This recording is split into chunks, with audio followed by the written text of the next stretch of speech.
ಶ್ರೀನಿವಾಸ ಕಲ್ಯಾಣ ಆಹಾರ ವೇರ್ ಮಾಡಿರೋ real photo ಇದೆಯಾ ಅಂತ ಕೇಳ್ತಾ ಇದ್ರಿ. ಹಾಗೆ ಲೆಂತ್ ಬಗ್ಗೆ ಸಹ ವಿಚಾರಿಸ್ತಾ ಇದ್ರಿ. ಸಾರಿ, ವೇರ್ ಮಾಡಿರೋ ರಿಯಲ್ ಫೋಟೋ ಇಲ್ಲ, ಆದರೆ ನಾನು ಎಷ್ಟು ಲೆಂತ್ ಬರುತ್ತೆ ಅನ್ನೋದನ್ನ ಈ ವಿಡಿಯೋದಲ್ಲಿ ನಾನು ಹೇಳ್ತೀನಿ. ಇಯರಿಂಗ್ಸಲ್ಲಿ ನೋಡಿ ಶ್ರೀನಿವಾಸ ಕಲ್ಯಾಣದು ಇಮೇಜಸ್ನ ಕೊಟ್ಟಿದ್ದಾರೆ, ತುಂಬಾ ಚೆನ್ನಾಗಿದೆ. ಪರ್ಲ್ ಆ್ಯಂಡ್ ಗ್ರೀನ್ ಕಲರ್ ಬಿಟ್ಸ್ನ ಆ್ಯಡ್ ಮಾಡಿದ್ದಾರೆ. ಪೆಂಡೆಂಟಲ್ಲೂ ಅಷ್ಟೇ ಸೇಮ್ ಬರುತ್ತೆ ನಿಮಗೆ. ಹತ್ರದಿಂದ ತೋರಿಸ್ತೀನಿ ನೋಡಿ. ಇದ್ರ ಬಗ್ಗೆ ನಾನೇನು ಡೀಟೇಲಾಗಿ ಹೇಳೋದೇ ಬೇಡ, ಎಲ್ಲ ಕಡೆ ವೈರಲ್ ಆಗ್ತಿರೋದ್ರಿಂದ ಸುಮಾರು ಜನ ಕಸ್ಟಮರ್ಸ್ಗೆ ಗೊತ್ತಿರುತ್ತೆ. ಆದರೂ ಕಸ್ಟಮರು ಮತ್ತೆ ಕೇಳ್ತಿರೋದ್ರಿಂದ ಈ ವಿಡಿಯೋದಲ್ಲಿ ನಾನು ತೋರಿಸ್ತಾ ಇದ್ದೀನಿ. ದಯವಿಟ್ಟು ವೇರ್ ಮಾಡಿರೋ ರಿಯಲ್ ಫೋಟೋ ಕೇಳಬೇಡಿ.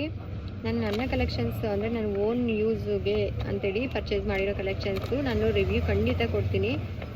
ಅದರ್ವೈಸು ನಾನು ಸೇಲ್ ಮಾಡೋದಕ್ಕೆ ಅಂತ ಇಟ್ಟಿರೋ ಕಲೆಕ್ಷನ್ಸ್ದು ರಿವ್ಯೂ ಕೊಡೋದಕ್ಕಾಗಲ್ಲ. ರೀಸನ್, ನನಗೆ ವೇರ್ ಮಾಡಿ ಶೋ ಮಾಡೋದಕ್ಕೆ ಇಷ್ಟ ಆಗಲ್ಲ ಅಂತ ಹೇಳಿದ್ದೀನಿ. ಲೆಂತ್ ಬಗ್ಗೆ ಯಾರೂ ಡೌಟ್ ಪಡಬೇಡಿ. ಲೆಂತ್ ನಿಮಗೆ ಸ್ಯಾರಿಗೆ ವೇರ್ ಮಾಡೋದಕ್ಕೆ ಪರ್ಫೆಕ್ಟಾಗಿರುತ್ತೆ ನೋಡಿ. ಮಿನಿಮಮ್ಮು ಇಷ್ಟು ಲೆಂತ್ ಇದ್ದೇ ಇರುತ್ತೆ. ಮ್ಯಾಕ್ಸಿಮಮ್ ನೀವು ಇನ್ನೂ ಲೆಂತ್ ಬೇಕಾದ್ರೆ ಅಡ್ಜಸ್ಟ್ ಮಾಡ್ಕೊಬೋದು. ಏಕೆಂದರೆ ಕೆಲವೊಬ್ರು ಏನು ಅಂದರೆ ಇಲ್ಲಿ ಬೀಡ್ಸ್ ಕಾಣ್ತಾ ಇದೆಯಲ್ಲ, ಟ್ಯಾಗು ಕಾಣೋ ರೀತಿ ವೇರ್ ಮಾಡ್ತಾರೆ. ಕೆಲವೊಬ್ರು ಈ ಟ್ಯಾಗು ಕಾಣಬಾರ್ದು ಅನ್ನೋ ರೀತಿ ಕತ್ತಿಗೆ ನೆಕ್ಗೆ ವೇರ್ ಮಾಡಿರ್ತಾರೆ. ಸೊ ಇದನ್ನು ನೀವು ಯಾವುದೇ ರೀತಿ ವೇರ್ ಮಾಡಿದ್ರೆ, ಈಗ ನಾನು ಹೇಳಿದ್ನಲ್ಲ ಅಷ್ಟು ಲೆಂತ್ ಖಂಡಿತ ಬರುತ್ತೆ. ಇದರ ಪ್ರೈಸ್ ಬಂದು ನಿಮಗೆ 1500 ರೂಪೀಸ್ ಫ್ರೀ ಶಿಪ್ಪಿಂಗ್ ಆಗುತ್ತೆ. ಆರ್ಡರ್ ಪ್ಲೇಸ್ ಮಾಡಬೇಕು ಅಂದರೆ ವಾಟ್ಸಪ್ ನಂಬರ್ ಮೆನ್ಷನ್ ಮಾಡಿರ್ತೀನಿ, ನಂಬರ್ಗೆ ಮೆಸೇಜ್ ಮಾಡಿ. ಹೆಚ್ಚಿನ ಕಲೆಕ್ಷನ್ಸ್ಗೆ ಮನೆ ತಲುಪಿನ ಫಾಲೋ ಮಾಡಿ, ಲೈಕ್ ಮಾಡಿ, ಶೇರ್ ಮಾಡಿ. Thank you.